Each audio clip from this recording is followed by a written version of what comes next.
नाजरीन, अखाड़ा की आने वाली एपिसोड में आप देखेंगे जब सितारा रेशमा और रुस्तम को एक दूसरे से मिलाना चाहेगी तो रेशमा सितारा से कहेगी ना तो मेरा और रुस्तम का निकाह हो सकता है और ना ही दिलशेर और रुस्तम का झगड़ा कभी खत्म हो पाएगा। ये दोनों नामुमकिन चीजें हैं, इसलिए तुम्हें बिला वजह कोशिशें करने की जरूरत नहीं। और जब सितारा को पता चलेगा कि उस्ताद अशरफ शादी करने वाला है तो वो बहुत ज़्यादा इमोशनल होगी। वो तो उस्ताद अशरफ के पास आ जाएगी और पूछेगी कि मुझे बताएं, अगर आपने शादी ही करनी थी तो पहले क्यों नहीं की? मेरी माँ सारी जिंदगी आपकी वजह से ताने सुनती सिसकती मर गई, मगर आपने शादी नहीं की। अब जब मेरी माँ इस दुनिया में नहीं रही तो आप शादी करने वाले हैं। तो नाजरीन, अब देखेंगे जब इस बात का इल्म दिलशेर को होगा तो वो मालूम कर लेगा कि उस्ताद अशरफ क्यों और किस शर्त पर शादी करने वाला है। तो वो चौधरी रियासत को फोन मिलाएगा और कहेगा कि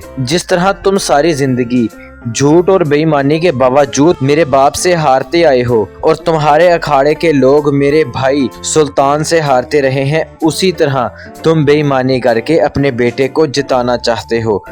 मगर ये बात याद रखना कि इस मर्तबा उसका सामना दिलशेर से है, जो बेईमानी के बावजूद किसी सूरत उसे जीतने नहीं देगा। तो नाजरीन, आप देखेंगे चौधरी रियासत स्पोर्ट्स मिनिस्टर होने की वजह से सबके सामने आके ऐलान करेगा और कहेगा कि इस मर्तबा जितनी भी फाइट होंगी उसमें तमाम अंपायर न्यूट्रल होंगे और सबकी रिकॉर्डिंग मौजूद होगी।